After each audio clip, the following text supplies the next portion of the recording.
manufactured and designed, but it's the case today as well. A belt is not a bad way to convey a motorcycle. Shafts, we all are familiar with that, enclosed. Once again, they're clean, durable, and normally quiet if they're maintained properly, and basically maintenance-free. We don't have to look after them quite like we do a chain. Chains, they're very mechanically efficient in transmitting power. But I took this after a guy named, did some Vincent work, but one must know thy chain. It's very, once again, I use that word fundamental. So, there's not that many parts in a chain as far as the nomenclature. But we've got what we call the bearing that runs in the rollers right here. We've got the inner plate and the outer plate and the bushing. So being able to identify those parts in your chain is the fundamental to begin with when you start working on it, and we're going to be talking about those right now. But we've got chain identification, and we have a selection of chains depending on the sprockets that one is using on their bike. But one of the most important things defining the chain is the pitch, and that's how we refer to a chain, is the pitch, and the pitch is simply the distance between the centers of the pin. So if you have any question about your chain, just get your caliper out and measure the distance between centers. In fact, I've got a chain up here, I think it's a 520. We'll talk about it in a moment regarding failure mechanisms.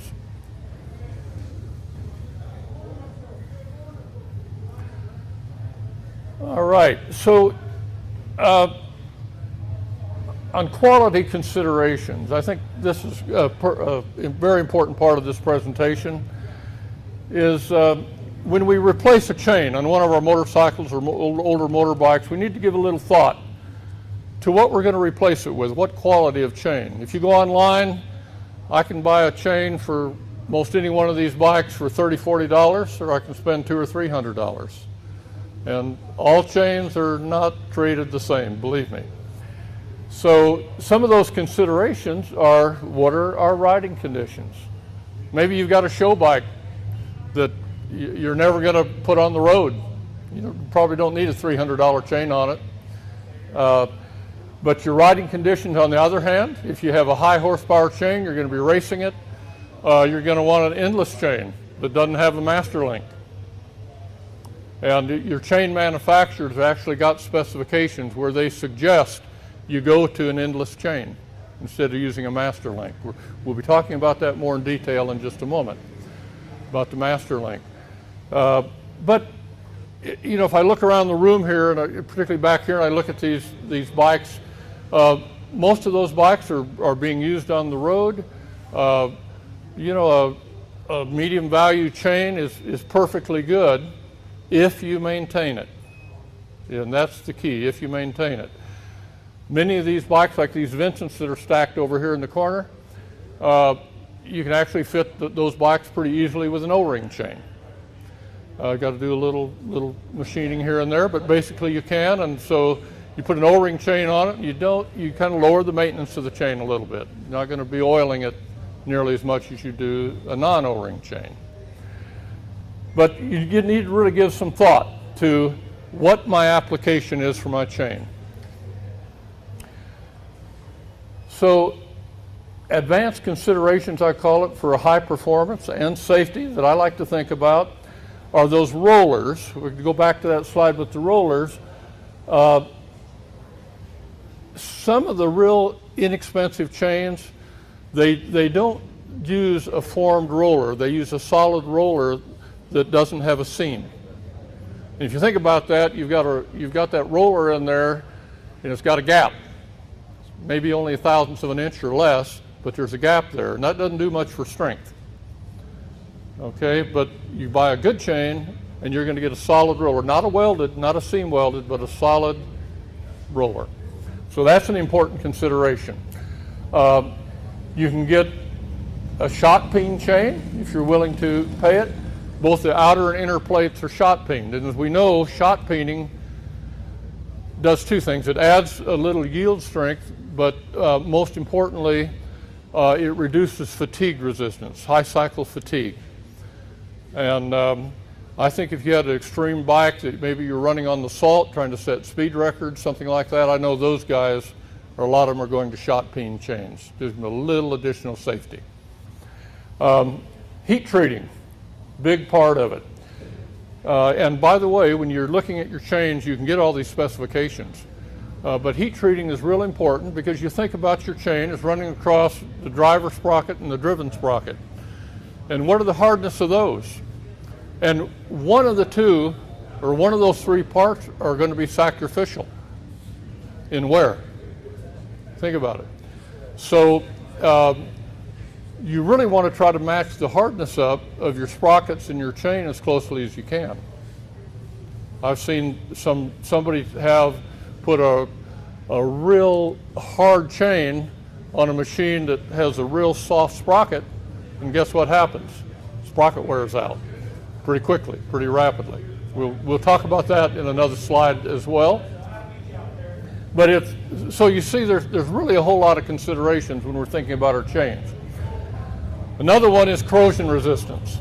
We can get stainless chains if we want, stainless plates, this and that. I guess if we were back still beach racing in a marine environment, that might be important to us.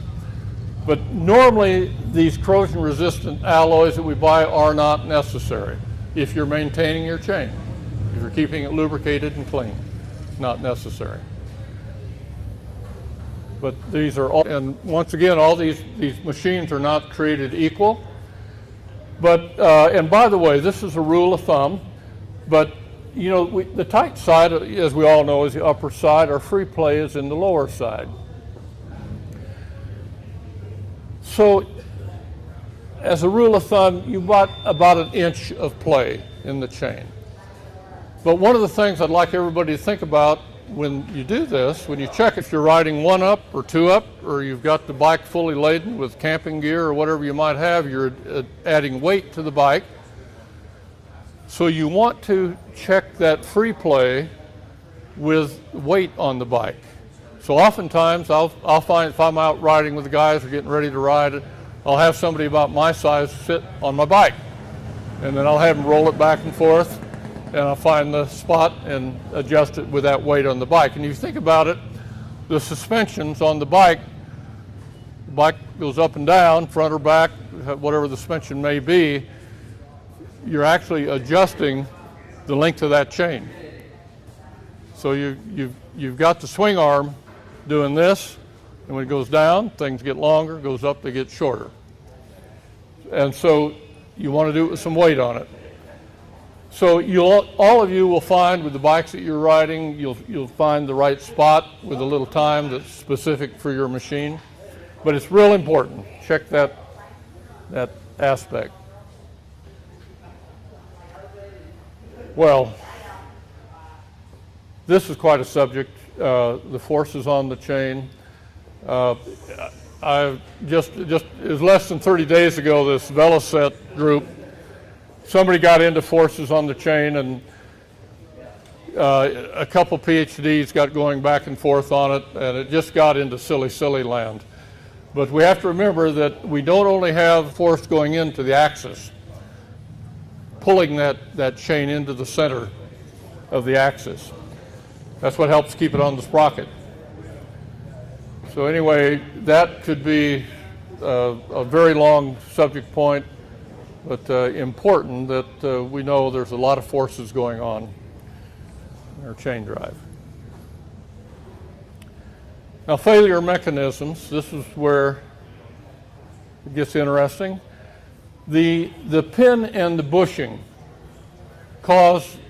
is where the wear is.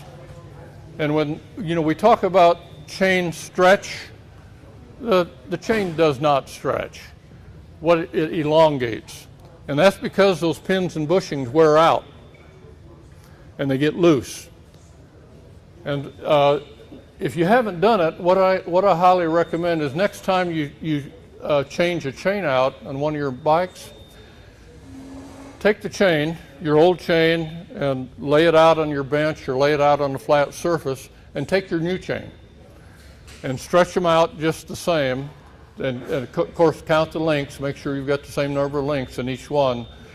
And you can see how much that old chain has stretched. You can actually measure it with a tape measure. And it's interesting, you can divide make the numerator be the top number be the new chain, the bottom number be the old chain, divide it into the length of the new chain, and divide and multiply by 100, and you've got the percentage elongation of that chain. And it's interesting to do that every now and then. And actually, some people even keep records of it. And they get an idea, and also you can go from chain to chain and find out the quality difference in the chain. But most of that is due to the pin and bushing wear. If it gets really bad, it can result in jumping teeth. The story I told you about the kid riding with us out to mid-Ohio, he was at that point. It was bad, and that's where real problems happen. You can get chain balling or chain breakage, pretty serious. Results, really more important before damage, is damage to us, the rider. If that chain can get jammed between the sprocket and the case, all kinds of bad things can happen. You can lock the bike up, go down, do a high or a low side depending on what's going on. But it's extremely important to keep that chain tension right. And that little keeper spring we talk about, that is really important. And you know, some purists will use that keeper chain one time. They'll have in their little toolkit, they'll have 3 or 4 of them and always put a new one on. I don't necessarily, but I'm very careful when I remove it. If you know how to do it, a pair of needle nose or a pair of pliers, it's the simplest thing in the world to do, and you've probably all done it. Now also, nowadays in fact, somebody gave me one last night over in Kerrville, but there's a little tool you can do it that's made exactly to remove and put that keeper back on. I may have it in my pocket. I'll get it out later. But anyway, that keeper loss is so important, and that gets into another thing. I'm just going to call it is alignment. Is normally if that keeper will come off for a couple of reasons. One, it's lost its spring. You've just used it too many times. It doesn't have any elasticity left and it falls off. But more common than not, it's alignment. And if the alignment gets out of line, that keeper can hit on something and just knock it right out. And by the way, that's why you always put that keeper on with the closed loop going forward. So if it does touch on something, if anything, it's going to drive it on tighter. Never want to put it like this going forward. Okay. Going back to this thing called elongation, we've got this a potential adductal shear failure in the plates, and it's very, very uncommon, but it does happen. I'm going to come back to that in just a moment. But a little bit on really just the elongation of a chain.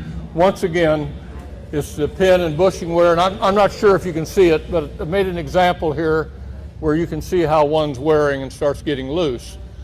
But you multiply that by the number of links you've got in a chain, and all of a sudden you can have up to a 1/4 inch or 3/8 of an inch elongation in your chain. Well, we have adjustment to take care of that, kind of move it back, kind of take some of it out.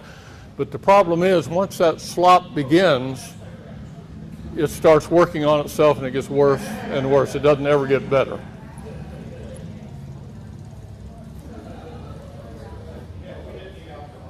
Okay.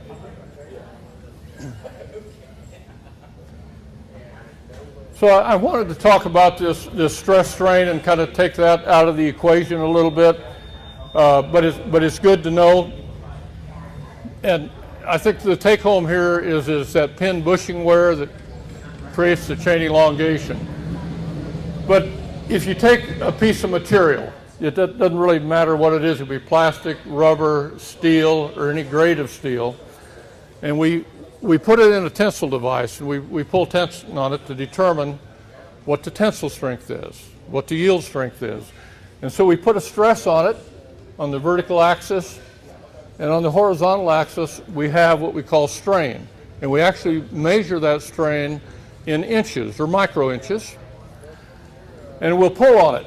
We'll start pulling on it, so the stress is going up, up, up, and we reach a point right anywhere in here where we're pulling on it. If we relax that tension, this curve goes back, and that is the natural stretch in the material. That's called elongation, and you're still in the yield range of the material. But if you take it up here, it goes into what we call the plasticity range. Come up here and you keep pulling on it to the ultimate strength, which we call the tensile strength of the product, and that's where it breaks, and you have a catastrophic failure. And it breaks. But so everything on this side is okay. And so it's something to think about once again if you're really looking for a high performance chain, because you can buy a chain 20, 30,000 yield strength all the way up to 110,000 yield strength, depending upon the type of abuse it's potentially going to see in service. But having a yield tensile problem with a drive chain is very, very uncommon. Usually it's that pin and bushing relationship that's making that chain longer.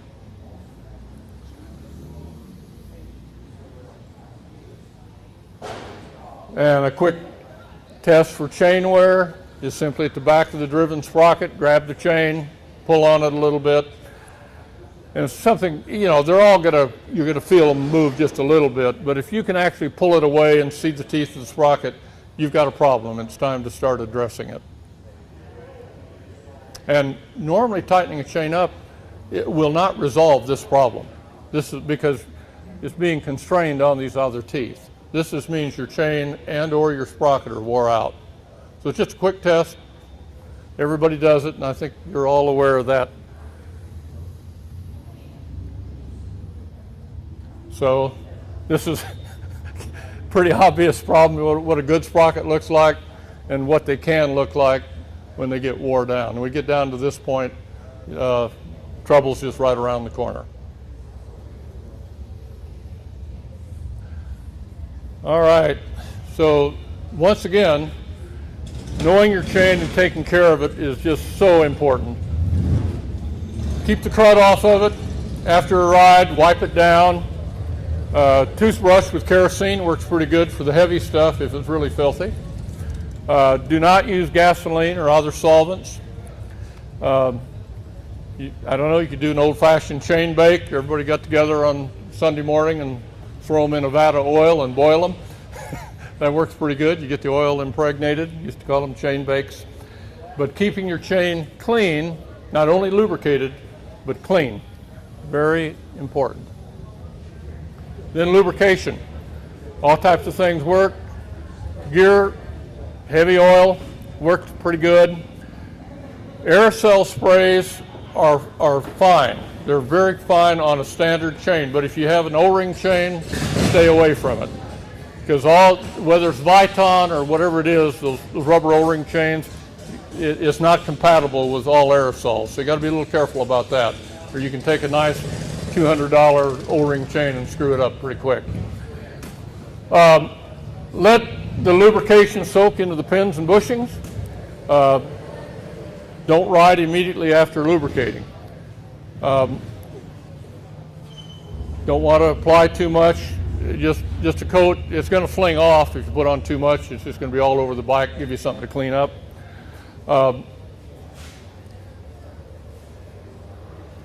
Yeah, this is rule of thumb, depends on your riding conditions. But one of the things I will say is that, like, say you go on a ride today, and you put 200 or 300 miles on around here in this beautiful country. At the end of the ride, while the bike is still relatively warm, the chain's warm, that's the time to oil your chain. Don't oil it in the morning before you leave on a morning like this. Wait till the chain is warm, and it's going to accept that oil, and it's going to get down between those pins and bushings and be where it's supposed to be.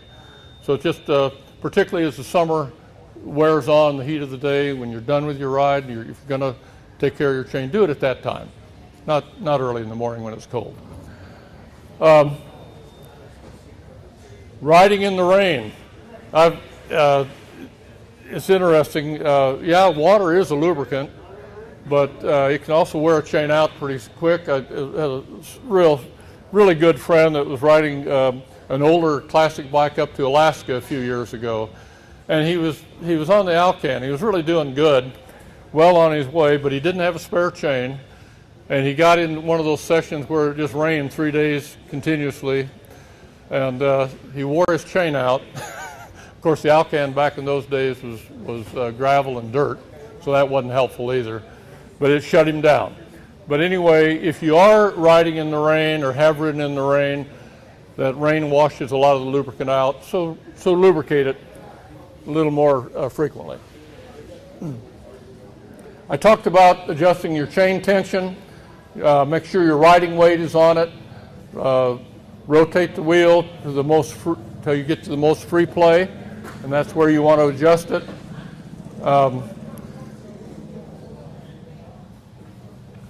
So that's basically it. And once again, I kind of stress to you now, if you're on a rigid frame machine, doesn't make too much difference, but do put weight on the bike. If I'm by myself off somewhere and I want to do my chain, I'm at home and don't have any help, I'll actually lay over the saddle on the bike and put my weight on it and check my chain with my finger with, whatever that is, a few pounds on it. But it's better than just doing it sitting there. Don't do it with the bike on the center stand either. If you've got a center stand on your bike or the side stand, make sure the bike is free. Okay, I think we covered that enough. So if your handy spare parts to have in your tool chest is a connector link, spare clip. I talked about putting that spare clip in the proper direction.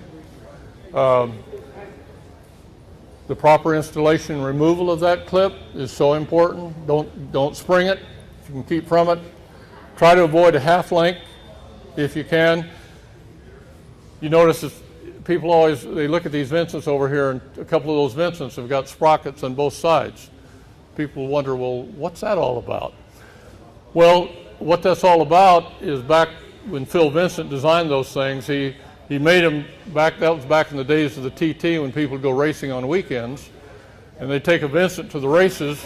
They might have to go a couple of 100 kilometers to the race, and they get to the race and they'd want to gear it differently for the race, and so they'd have the sprocket on the other side, just pull the wheel out, rotate the wheel, and have a different gear ratio.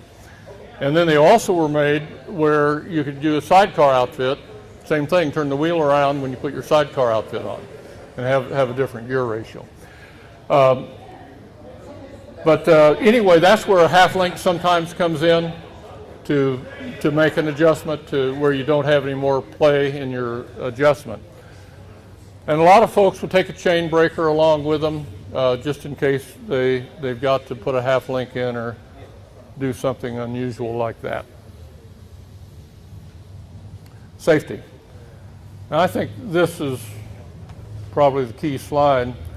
Like anything on our bikes, the bike talks to us, and listen. Your drive chain will let you know a lot of things that are going on. If it's getting in distress, chain's getting wore out, sprockets are getting wore out, you're going to hear it. Also, you're going to feel it. So maybe you got like one of these old British singles back there, and you got a lot of vibration, an old thumper or something, and all you feel is vibration, and you can't hear, you're kind of like me, you can't hear as good as you used to be able to, then look. We're going to take a look at your chain. It's easy to reach down, take a look at it, and do some of those things I talked about to determine how it's doing. But anyway, these are all things that if the drive chain is getting in the primary chain as well, they'll talk to you, let you know there's a potential problem coming on. Whoop. Okay. So that is the end of these slides. But if any of you have any interest, I've got a chain here that I just looked at this morning for the first time that a person had a problem with just very recently. And where it failed, and this could have been a catastrophic failure, the chain came off in motion while the bike was being driven, and the pin and bushing actually gave way, actually parted. And it's not, you can't, without really getting in a lab and doing an analysis, I can't really tell, but one of two things may have happened. One thing, in feeling the chain, I can feel that there is a lot of pin and bushing wear. It's got a lot of elongation in it. And it happened at the master link as well. So the master link may have fell off or got knocked out somehow, but then the chain, it looked like it hit something very violently. And it actually, there is a fracture on the bushing. The bushing on both sides are broken. They're just broken in half. And if you look at the bushing at the fracture face, it's not a ductile shear fracture, it's a brittle fracture. And so that tells me this is very hard material, which is perfectly fine, but there was quite an impact involved with it as well. So if you do have a chain failure, I think it's worthwhile to take a look at the chain and try to analyze, well, what went wrong and what could have I done to have avoided this and maybe help somebody else out down the road or make sure it doesn't happen to you again. So in closing, thanks for your attention. But I would say once again that the chain is the fundamental on our machines. And they need care and maintenance. We need to pay attention to them, because when we do have a failure while we're moving with a motorbike with a chain, it's usually not a good thing. It's going to cause some damage, going to leave you stranded at best, and it can be a serious injury if it locks up and you happen to go down. So very important. Seems very basic. We're talking about chains, but I've seen a number of failures and not so good things. So in closing, remind you that if you'd like a copy of this presentation, you just put your name on this with an email. I'll be happy to send it to you. Number one, and then I guess number two, if there's any questions at this point in time, I'll do my best to answer them. Yes, sir. I imagine if you downshifted you didn't go gear by gear downshifting. Yeah. You will reach? That must put a pretty big strain on the Absolutely.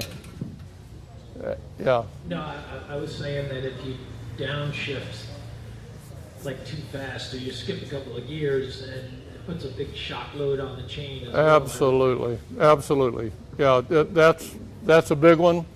And once again, if you're doing that, like if you're racing, get the right chain, get a higher strength chain, put more money into it, and make sure you get the sprockets to match. So that's a very good point. Anybody else? Yes. You get to speaking. Yeah. I'll tell you, you don't need to hand it back to me. I can shout. Okay, you can shout. No, you mentioned stainless chains. I would be very reluctant to get a stainless chain because of its tendency to gall. Exactly. Yeah. Particularly if you're using stainless against carbon steel. Then it really exacerbates that problem. When you're lubing a chain, do you lube it on the inside and on the outside? Yes, you can.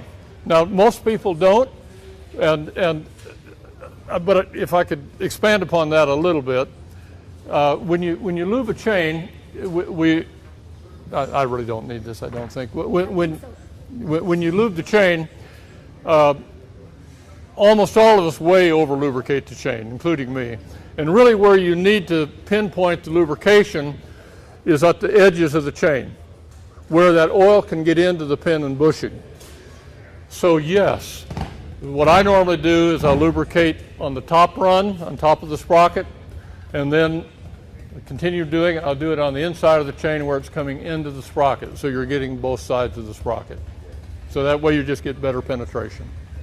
Yeah, good question.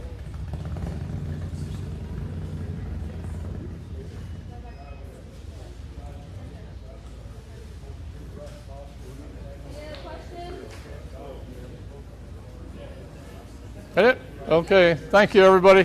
Thank you. Let's see. Yeah, you're welcome. Yeah. Thank you. We will have Linkert Carburetors at 10:30. Please sign up if you want any of this information sent to your email. Yeah, here's a sheet if anybody'd like the presentation. You need a pen, Rosie? I have one over here. I had one. All right. Manufactured and designed, but it's the case today as well. A belt is not a bad way to convey a motorcycle. Shafts, we all are familiar with that, enclosed. Once again, they're clean, durable.